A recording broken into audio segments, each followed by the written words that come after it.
eurimedia.com पर आपका स्वागत है। मैं हूं राजेंद्र द्विवेदी। योगी आदित्यनाथ को 8 वर्ष मुख्यमंत्री बने हो गए।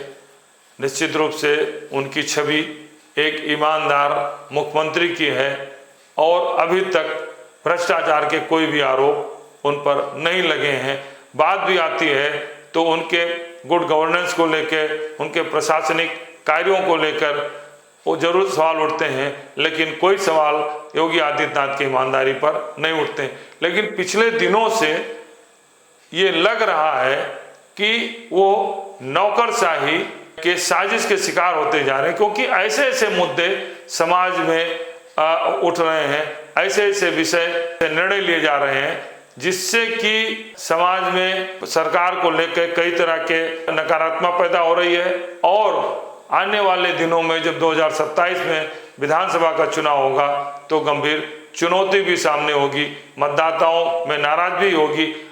अब सबसे महत्वपूर्ण है कि जो पावर कॉरपोरेशन का निजीकरण किया जा रहा है, इस समय पूरा प्रदेश के कर्मचारी आंदोलित हैं। ये समय उचित नहीं, क्योंकि अभी जिस तरीके से निजीकरण की बात चल रही है, बिजली विभाग का निजीकरण किया जा रहा है, वो भ्रष्टाचार को छुपाने के लिए, बिजली के चोरी को रोकने में नाकाम रहने के लिए है, लाइन लॉसेस कम ना हो इसके लिए, इसके कारण हो रहा है। और जो किसानों को लाभ मिल रहा है, सिंचाई का लाभ मिल रहा है, फ्री सिंचाई मिल रही है, गांव में बिजली जला रहे हैं, वो सब आने वाले दिनों में उन्हें इसका लाभ नहीं मिल पाएगा। ये भी 27 में एक बहुत बड़ा विषय हो सकता है कि बिजली का भुगतान करने के बाद भी उनके सिंचाई की जो सुविधा है तभी हो पाएगी।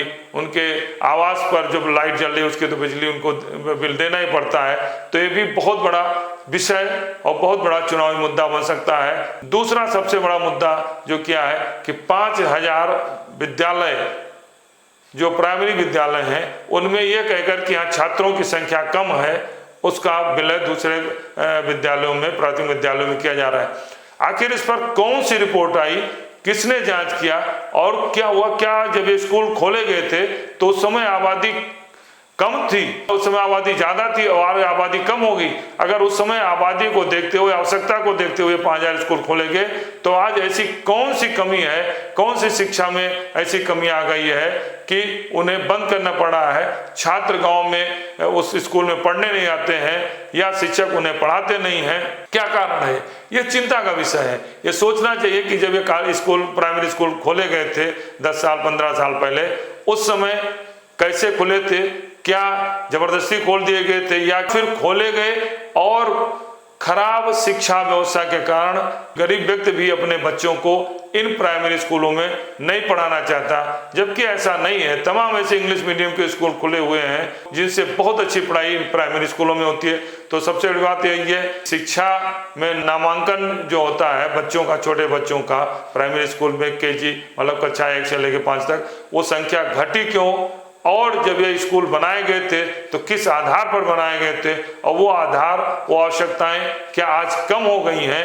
ये भी एक चिंता का विषय है। और जिन क्षेत्रों से, जिन गांवों से, जिन राजस्व गांवों से स्कूल कम किए जा रहे हैं, वो भी एक विवाद का विषय होगा, वो भी सरकार के खिलाफ जाएगा। और बहुत सारे सवाल हैं, जैसे अंसल जैसे भ्रष्टाचारी पर, जिस पर 250 से अधिक मुकदमे दर्ज हो गए, कोई प्रभावी कार्रवाई नहीं हुई। अभिषेक प्रकाश जो निवेशक को बुलाने की जिम्मेदारी थी कि अधिक से निवेश कराएं, उन पर गंभीर आरोप लगे, उन पर कोई कार्रवाई नहीं उठी। तो भी तमाम सवाल ऐसे मुद्दे बनते जा रहे हैं जो अभी तो नहीं दिखाई दे रहे हैं। ये सरकार के द्वारा लिए जाए निर्णय, नौकरशाहों के सुझाव पर लिए जाए निर्णय, योगी आदित्यनाथ सरकार के लिए आने वाले दिनों में 2027 चुनाव में ये बड़े मुद्दे बन सकते हैं। धन्यवाद।